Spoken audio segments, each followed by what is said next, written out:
All right. So the FM's press conference, which is still underway, has essentially put the roadmap forward as far as how the 20 lakh crore will be put into place and deployed by the government. Joining us on the broadcast is a very special panel of CEOs, Mr. Vikram Kirloskar, Mr. Sumant Sinha, Mr. S.P. Shukla, with us on the broadcast, and we'll get Mr. Sunil Duggal as well as Neeraj Gupta in just a bit. All right, Mr. Kirloskar, let me start with you, sir. You're also wearing the hat of the president of CII.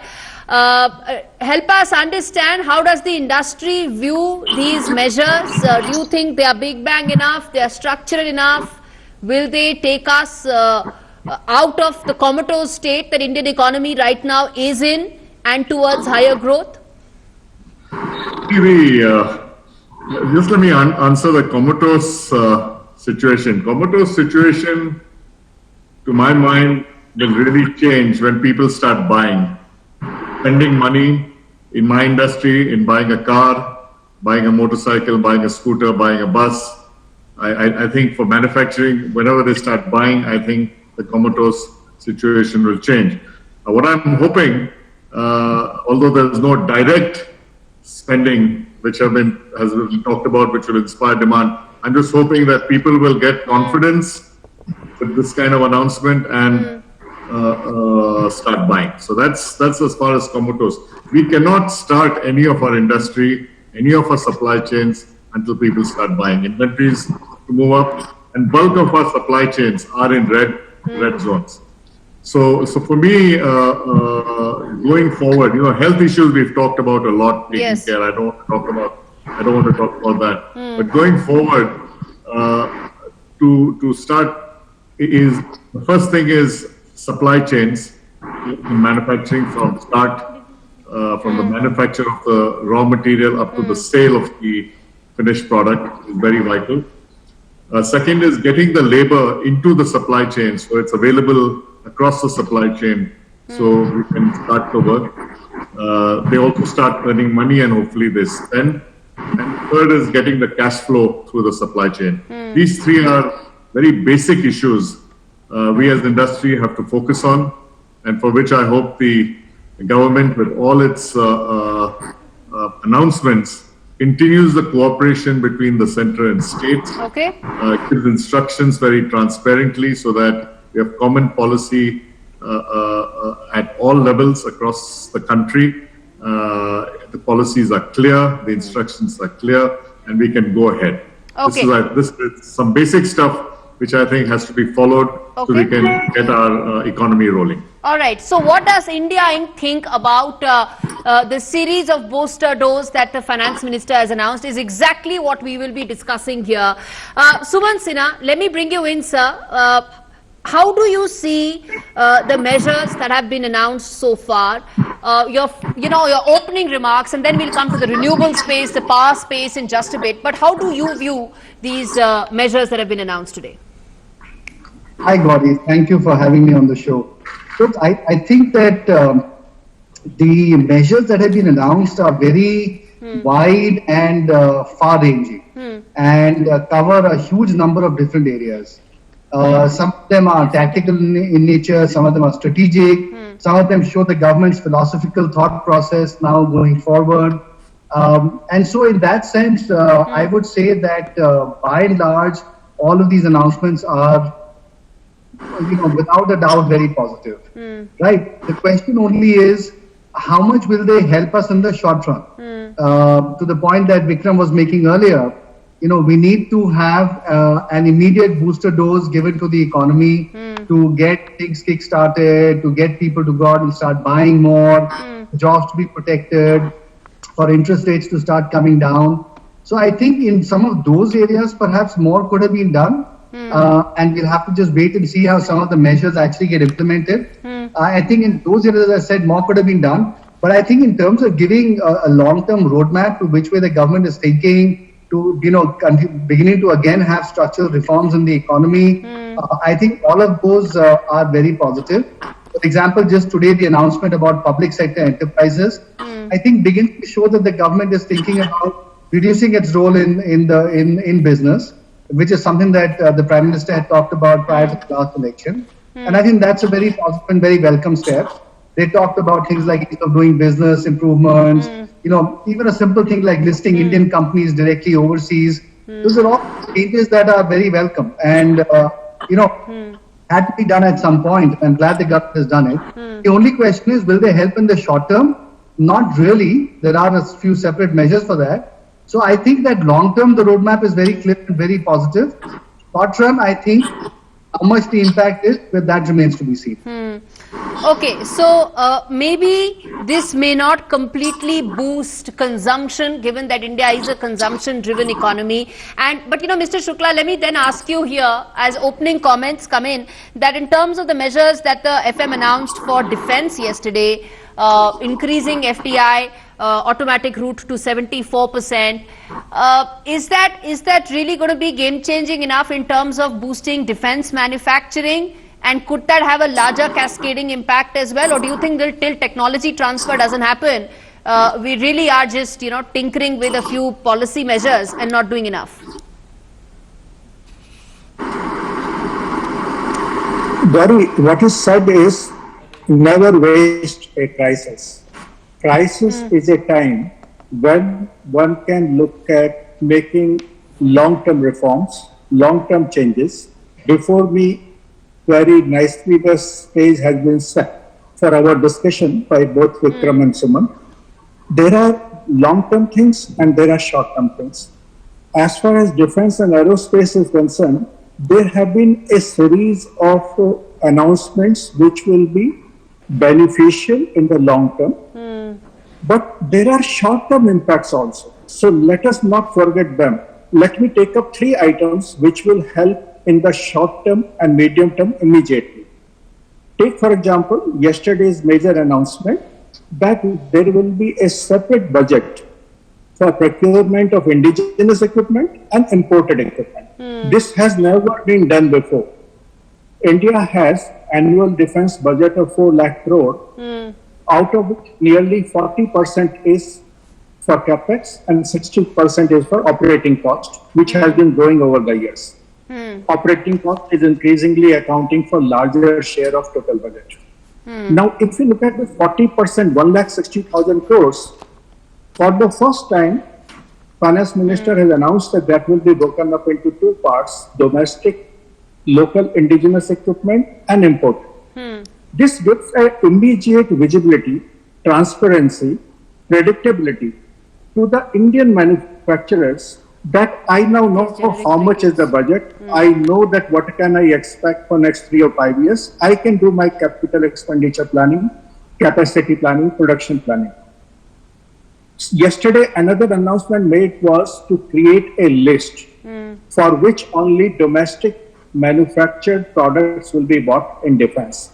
Such a significant announcement. Immediately, small and medium scale industries know that these are the areas where there will not be a competition from overseas vendors who might have been in the field for several decades, whereas now these companies can compete on their own merit in India, and they will compete with each other. It is not that there is no competition, but they will compete with each other and try to compete on quality, deliveries and price without worrying about being facing over unfair competition from overseas.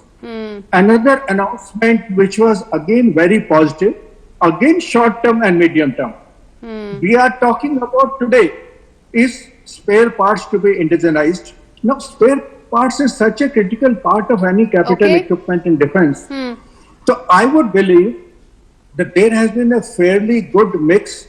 In short term and medium term, it is these 3 announcements which will make difference. Long term always takes little longer, but let us say that we will see immediate impact of these measures in a year or 2.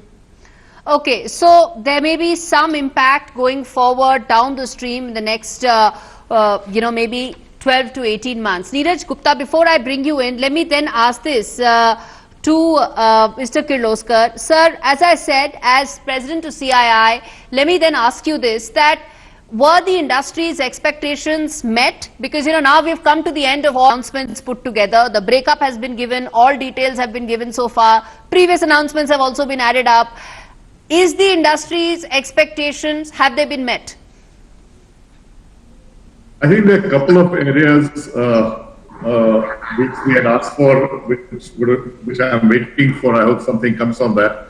One is some kind of support for the tourism industry, the planes, the airlines, hotels, restaurants, and that kind of stuff all across the country. I think it's an industry, for no fault of theirs, for no lack of efficiency or no lack of anything, has been hurt very, very badly, and it's going to take a long time to get them working again. To get the country again moving, the economy moving, travel is going to be essential in the future, and we need a strong and robust travel sector and a tourism sector for business to start moving. So I hope something will come out for this part of the business, not just the 5-star. I'm talking right from the Dhaba level upward. Something comes out for this. Second area which we were hoping for, something will happen, is some direct money on the salaries for SMEs, MSMEs. But I think enough loans and other things have come in. They've also committed for payments from PSCs and government undertakings to be done immediately. I hope that can support that area. And the third thing they'd asked for is also, that's right from the beginning, more cash transfers at the bottom of the social pyramid. I think some of that has been done. Those are items which can help with some demand at the lower part of the economy. It will also keep people more comfortable. But for me, the main thing right now is like demand for manufactured goods. But I don't have an answer for that. And the airplane, the airlines related, airlines, shipping, logistics was running, of course, but airlines related, tourism related businesses which employ a huge amount of people, a huge amount of capital as well, how can they be restored back eventually? Okay, Neeraj Gupta, let me then bring you in before I get into Sumant Sinha on the power sector. Neeraj Gupta, how do you see the announcements that are, totaled up to upwards of 20 lakh crore for the, Indian economy? It has been across the board, from tax concessions to defense to structural reforms. Are you happy? Does this make you satisfied? Do you think we are on the course towards higher growth, or does this still mean that a lot is left undesired?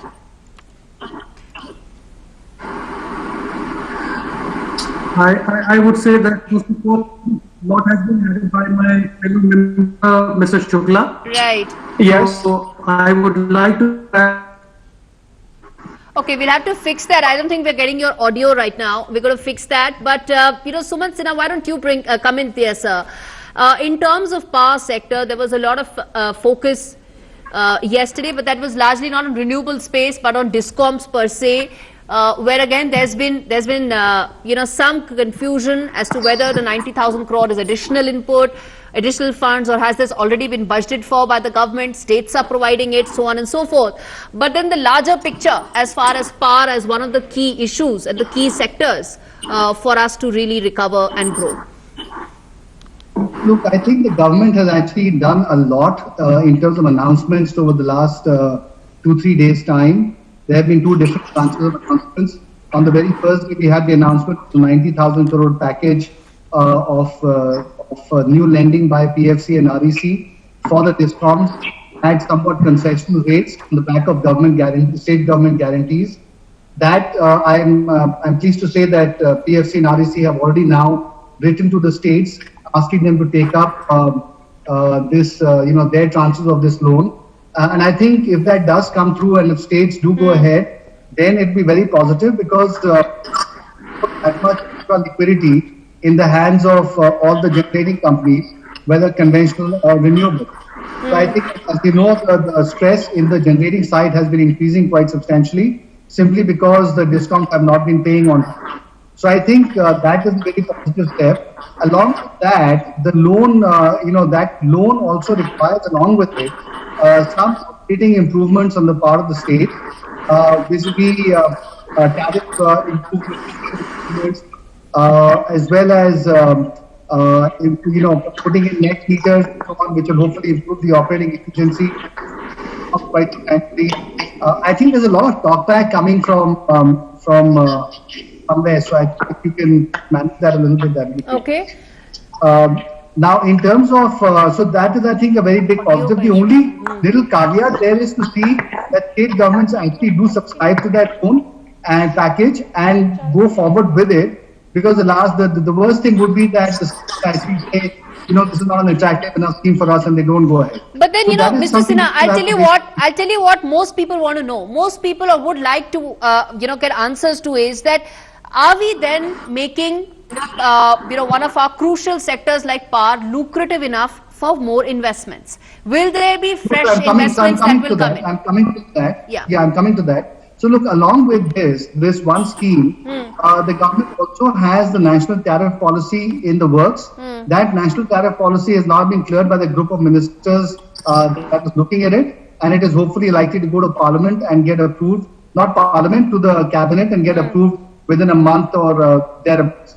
Now that national tariff policy imposes a lot more restrictions on how DISCOMs are working right now, and therefore hopefully will go towards even improving the efficiency of the distribution companies. And the reason there is so much focus on the DISCOMs is because that is the end of the power chain that actually takes money in from end customers. So that is a part of the value chain that has to really get fixed. And once that gets fixed, that will then have a cascading beneficial impact on everybody else in the value chain, whether generating companies, coal companies, renewable energy companies, equipment manufacturers, etc. So that is the part that the government is really focusing on, and absolutely correctly so.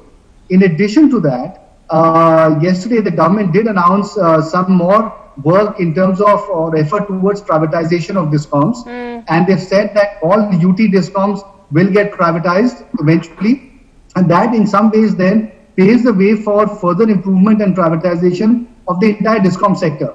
So the focus of the government very much has been to make sure that there is systemic and structural reform measures to improve the functioning of the entire power value chain, power sector, which will then lead to a much more healthier sector in the longer run. So I think all the things that the government has announced are very, very wholesome, very positive for the sector.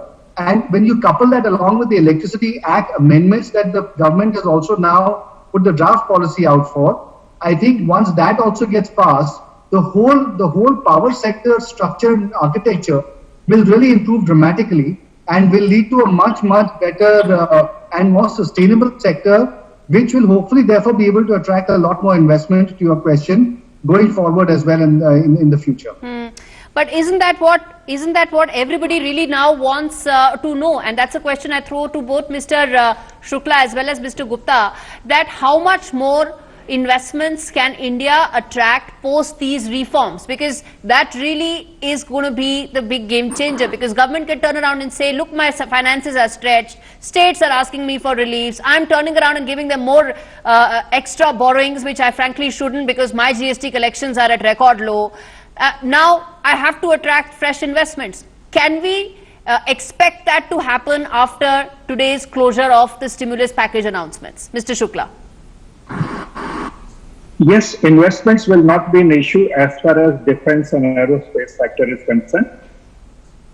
Whether private sector investments within India or investment from outside, both will happen as per the purchase orders or the procurement which is expected in the coming years. So that is not a constraint.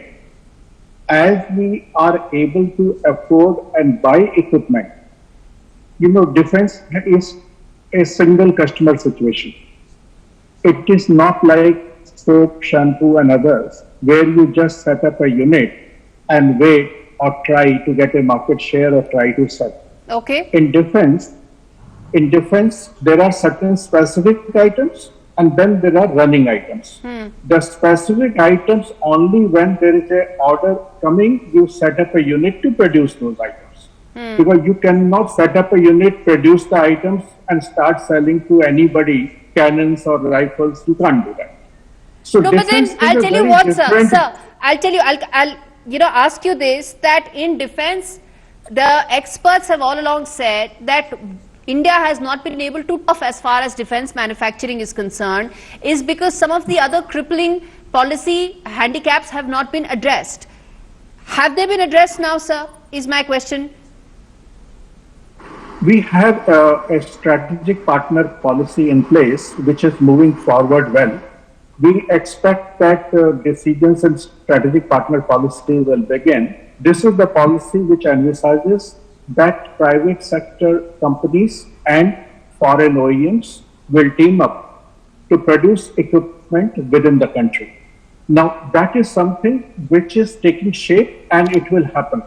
Now, business, how it happens, and defense industry, more so than any consumer product industry, operates on an ecosystem. It is different. I'm just giving an example. If you are making tomato ketchup, you buy tomato sauce, add few spices, boil, steam, and you can make. Yes. In defense, there is a whole ecosystem. We cannot talk small and medium companies independent of the large companies. So if you are going to make a tank, armored vehicle, helicopter, you will have hundreds of people around those companies who will be producing parts, components, sub-assemblies for this. So automatically the release of large orders on Indian companies or Indian joint ventures creates an ecosystem where hundreds of other units actually become suppliers. Take, for example, a vehicle or Scorpio or XUV, which we make in Mahindra. Somebody supplies windscreen, somebody supplies tires, somebody supplies tubes, hubs, brakes, seat covers, windscreen wiper. There will be hundreds of people making things which go into a final product. Same thing is true for all products in defense. An armored vehicle may be costing 1 crore of rupees, but bulk of it will be going to small scale companies who supply parts and components for that. So this is the important point. As strategic partner policy starts releasing procurement orders, you will see entire ecosystem taking off. And Mr. Kirloskar, that has the potential for creating large scale jobs, because Mr. Gupta, I'm going to come to you, sir. Give me a minute. I'm going to come to you. Mr. Kirloskar, at the end of the day, unless and until we create large scale manufacturing, large scale employment potential, we are really not moving forward. I want to ask you this, as somebody who is in the auto sector, one of the worst affected. I want to ask you, sir, that both in terms of manufacturing and some of the other crippling policy handicaps, have they been largely addressed? Let me get back to the basic of the auto sector. You got some more details earlier as well. What I have seen in our manufacturing, and I have compared our costs in India, we make similar products like engines and gearboxes compared to Toyota in Indonesia or Thailand or USA and Europe. And we are very, very, very competitive. I can assure you that we are exporting engines and gearboxes. And basically the whole Indian automotive component industry is also very competitive. The whole industry is, I think, exports of $30 billion US or something. It's a very competitive industry. So I think the growth story of the Indian automobile industry is still here to stay. We are going through we are going through an issue right now. We'll have to make sure we do everything possible to get out of it in a very confident manner. But the India story on manufacturing, where we have capital equipment makers in India, we have good raw material in India, and we have good skills in India, is here to stay. And there's nothing that will get over that. We have a good market as well.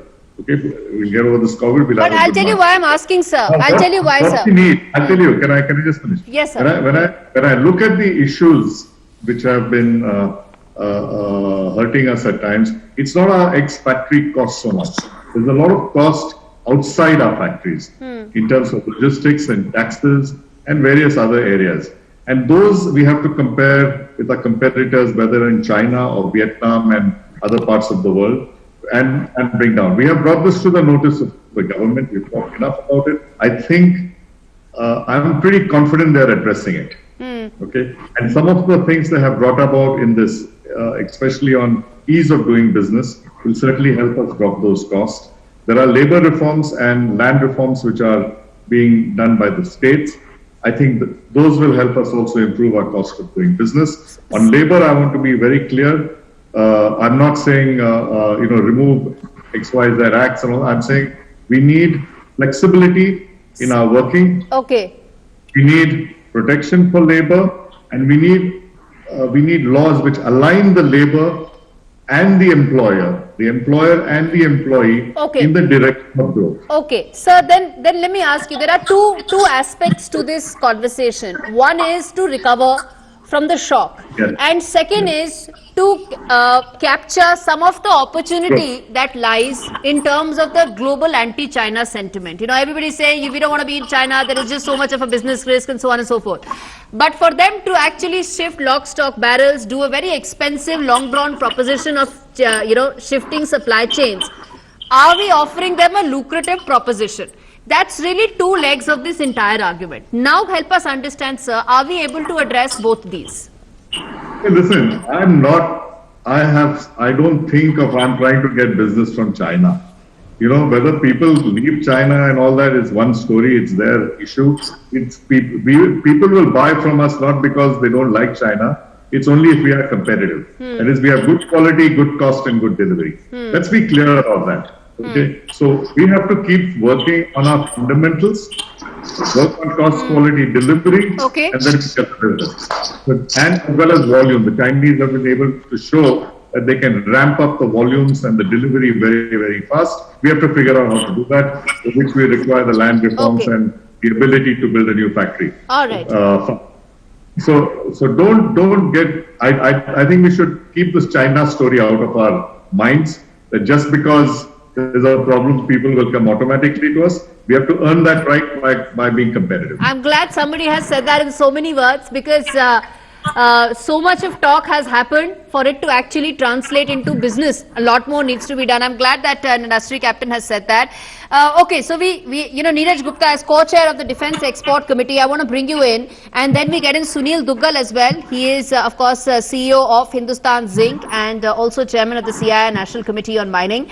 But Neeraj Gupta, your two bits as far as capacity and prospect of employment generation, because unless and until we create large scale jobs here, we really are not looking at a roadmap or not creating a roadmap for lifting everybody out from economic doom and gloom that we are all in right now.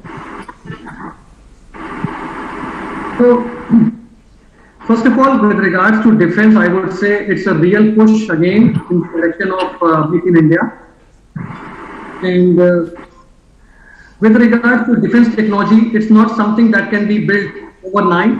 It takes years and years of investment and effort.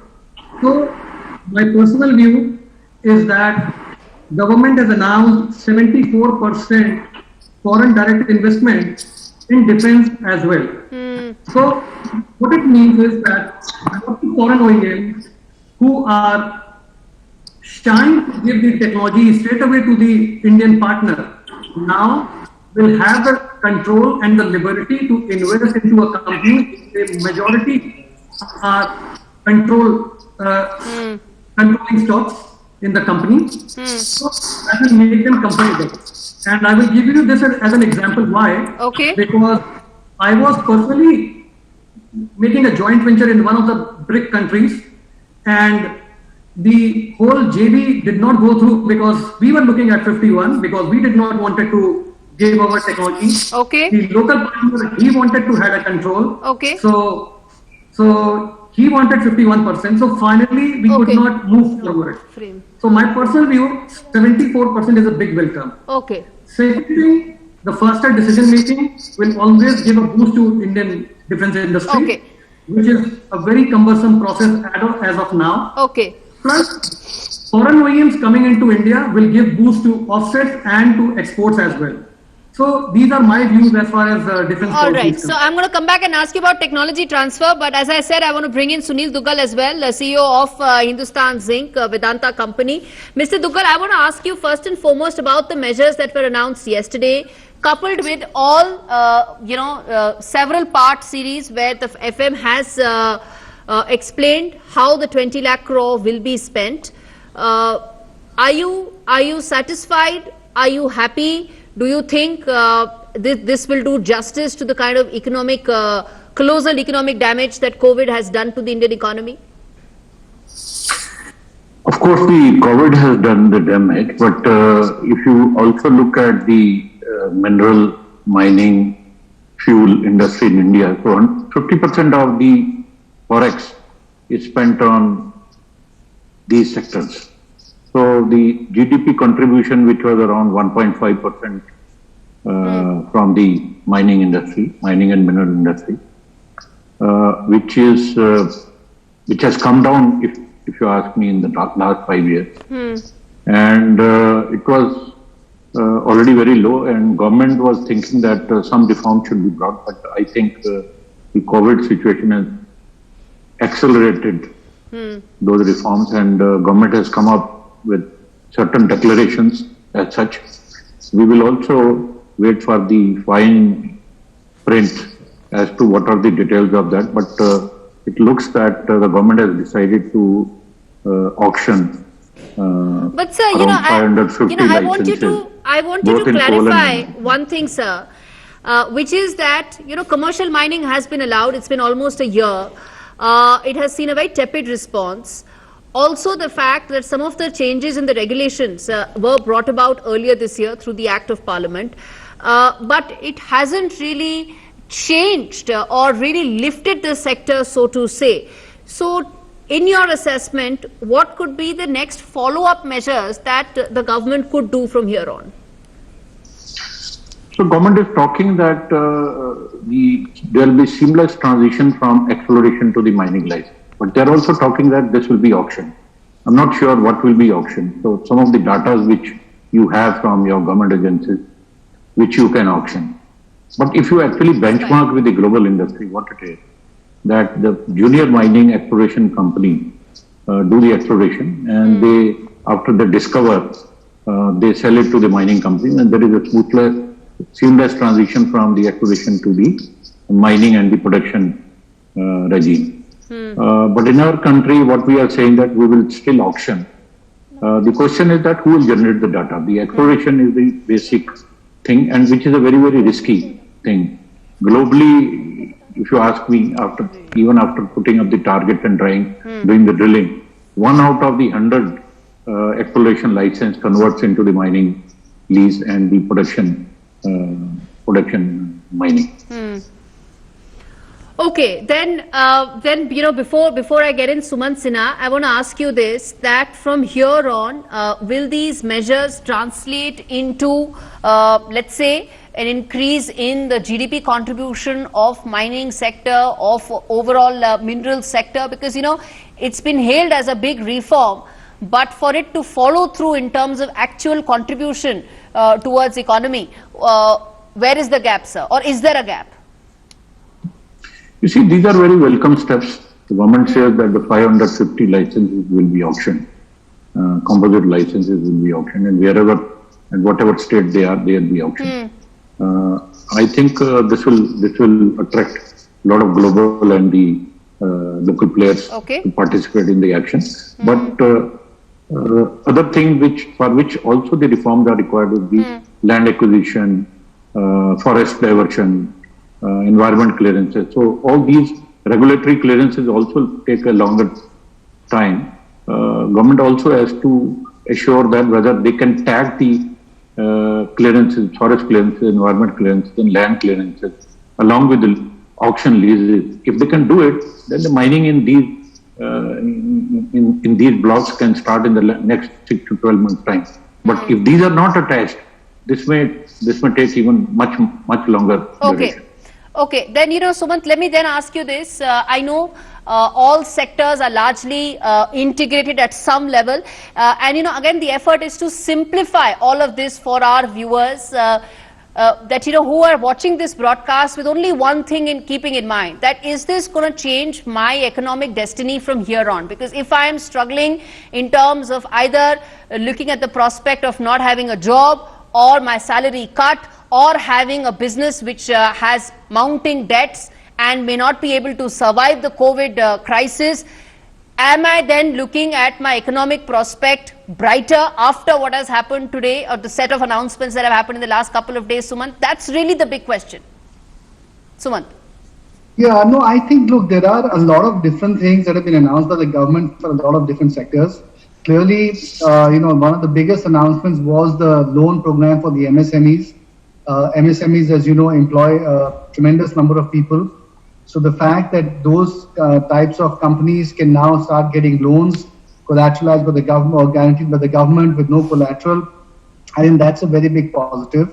That will immediately start putting more spending money in the hands of the smaller companies and smaller now. That whole definition also has been redone as it should have been. And so more companies will fall under the ambit of that definition. So I think that is a very big positive. Then for the poorer people, I think a lot of schemes have been announced, and they're just too numerous for me to even mention. But the government is trying to certainly put a lot more money into people's pockets through Jan Dhan and through direct benefit transfer, through schemes like MNREGA with more allocations, and so on. And then there are a lot of structural reforms, as you know, that have happened as well. So I think in the immediate term, there are a lot of good things that the government has announced that will therefore put more money in the hands of the small companies or individuals, which should hopefully slowly begin to drive an upliftment or an improvement in the economic situation. As I said, perhaps it could have been a larger amount, or it could have been more immediate, more direct. It could have been some monetary policy interventions of a slightly bigger nature by the RBI to pull interest rates down perhaps a little bit more. That is something that has always been an issue for the corporate sector as to why interest rates are so high. And even though the RBI has cut rates, they're still at 4% plus. So yes, there is a lot of stuff that has been done. More could have been done.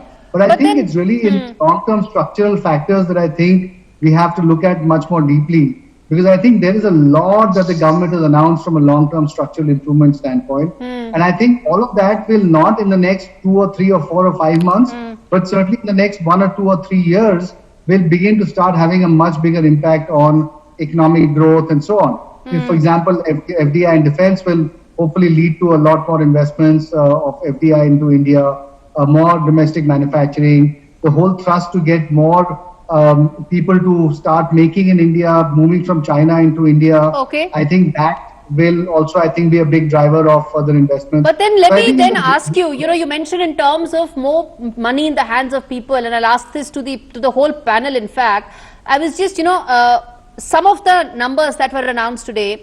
The FM said that 33,176 crore is the amount of money that's been disbursed directly. The breakup of that is over 10,000 crore in terms of Jan Dhan accounts. Old age and other pensions is 2,800 crores.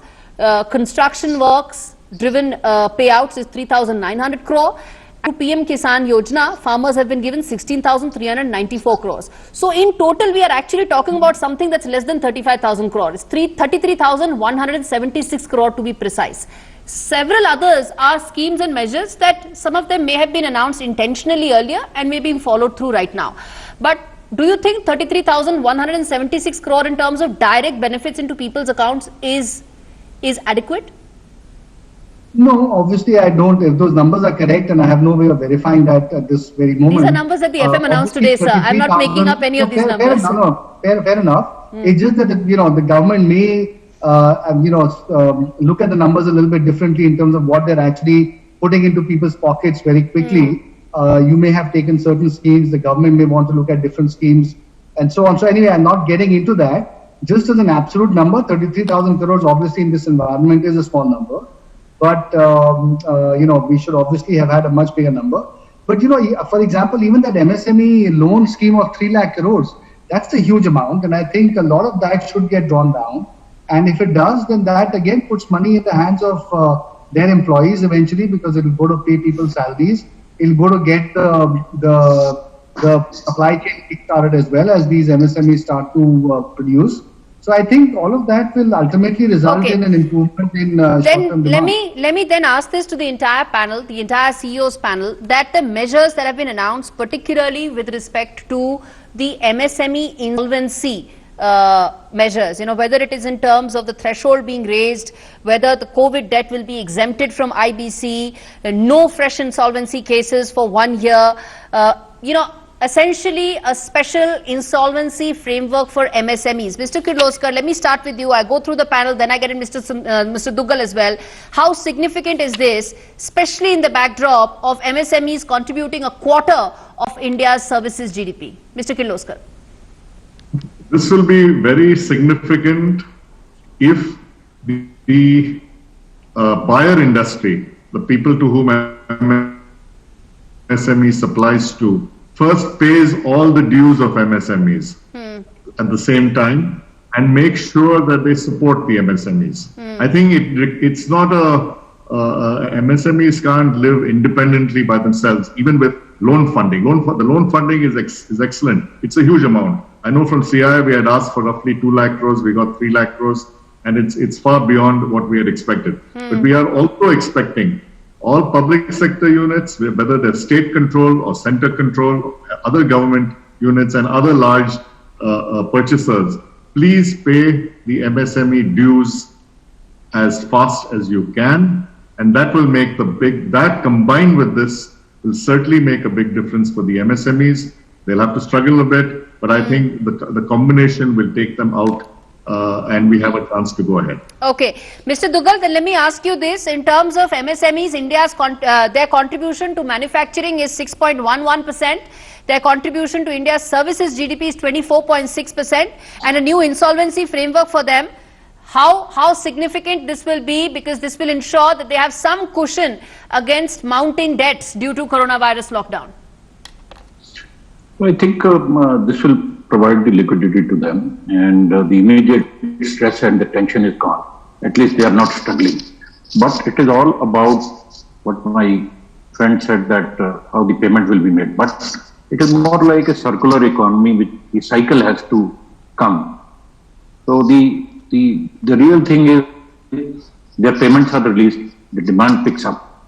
So until the total cycle restarts, and how long the cycle will take to, go back to the normal behavior, what it was before the COVID had happened. So we have to wait for that. Government may have to come again, depends on how the coronavirus spreads, whether the demand picks up or not, whether the moratorium they will provide, the support they will provide, the liquidity they will provide is enough or not. But in the current situation, at least some respite is there, and they are able to breathe, and the tension is released, I would. And what do you say about the privatization of public enterprises? I think that could be extremely significant. In fact, it could just be a second disinvestment policy that the government may have announced.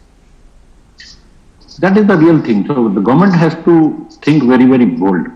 And this is a very bold step. And some of the success story like Hindustan Zinc, where I am working, is a real success story. So the production has come 10 times, and the profit from 100 crore, near 100 crore has crossed 10,000 crores. And the government has a share of 30%.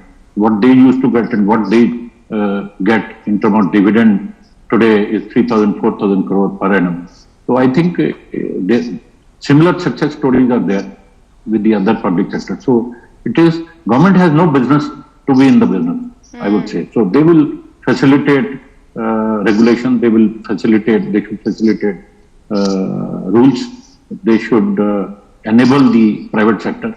And by this, I think the kind of resources the public sector has, private sector does not have. So if all the public sector will be privatized except that the strategic ones, this will de-bottleneck these resources to very, very large extent. Okay. This will give a flip. Okay, Mr. Shukla, how do you see both these aspects? First, the MSME insolvency framework obviously attempted to ensure as much cushioning that can be provided during these uncertain times.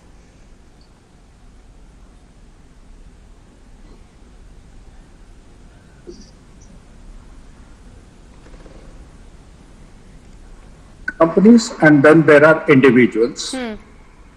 first and foremost, as far as individual segment is concerned, family segment employees, survival is the most important thing.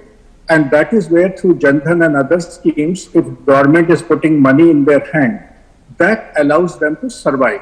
A large part of their expenditure goes to food. So to that extent, they will pick up fruit, vegetables, cereals, pulses. A large part of that expenditure goes towards consumption of day-to-day necessities, essentially food. So it has to be seen in that context. It is not something which will revive a large industry. It is for survival of that segment and to be seen in that context. Then we come to medium and small scale industry. They do not live on their own.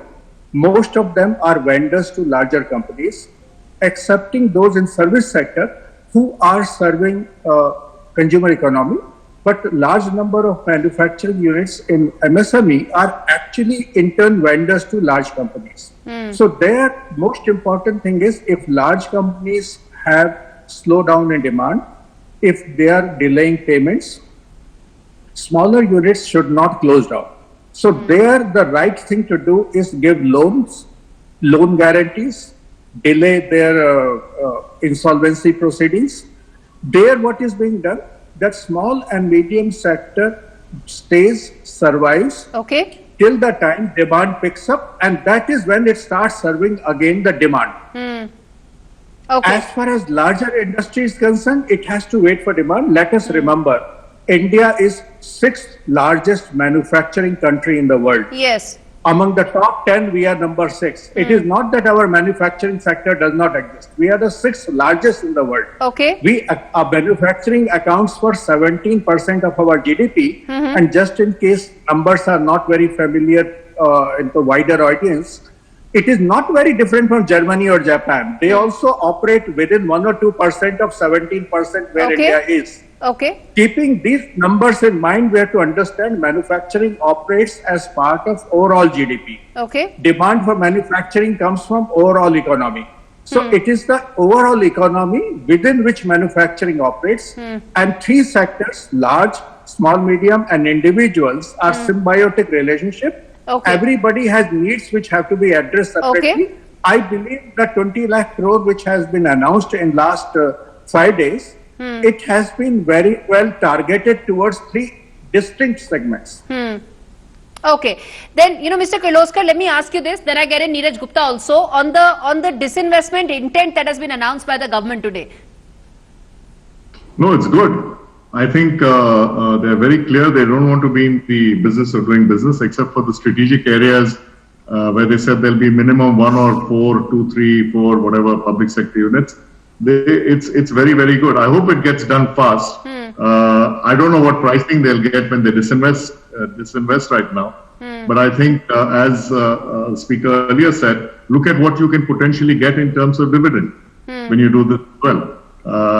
If they're better run, like Hindustan Zinc has the case of Hindustan Zinc, he explained. I think we have to look at both and, in a prudent way, dispose them off.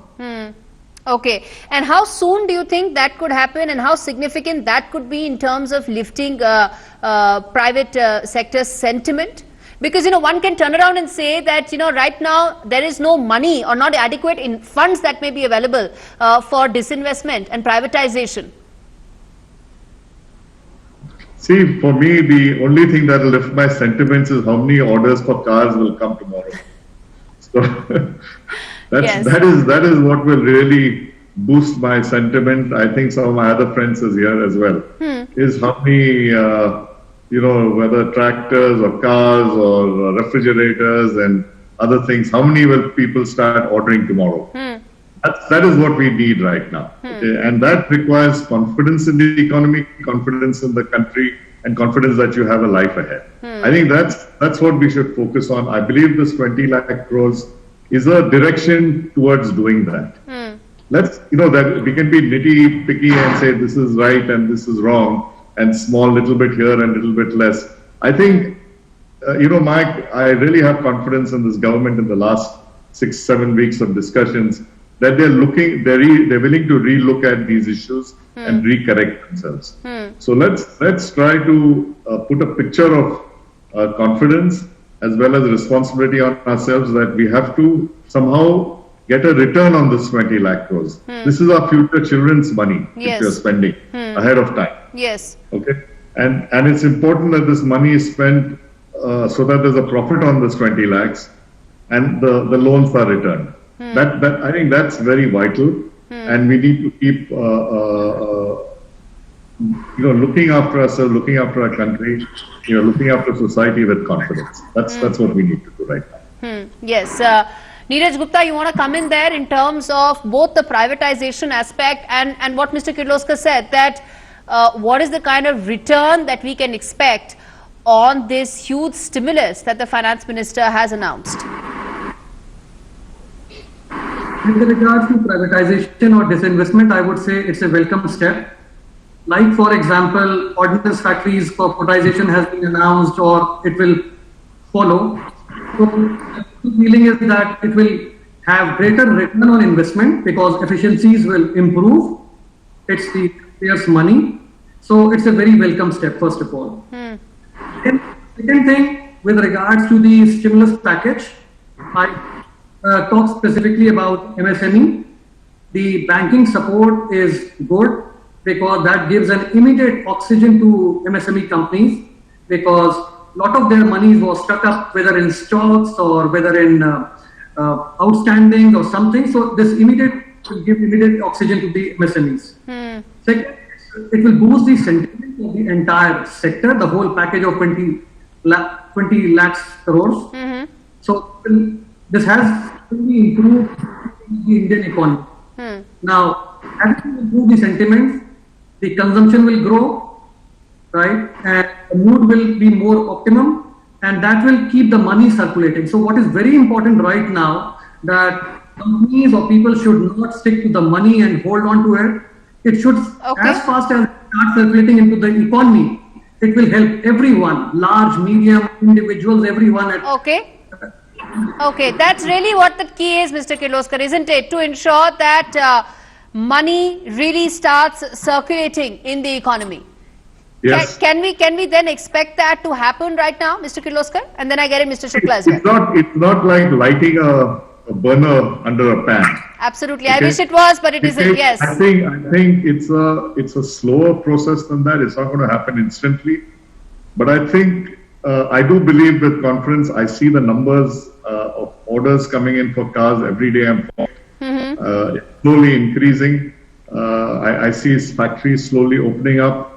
You see, you do see migrant labor going back, but we haven't heard much about farming, and we haven't heard much about agricultural production. But I hear from my friends in the coffee estates near Bangalore that the harvest had started. They've had a good harvest. Okay. So I'm just looking.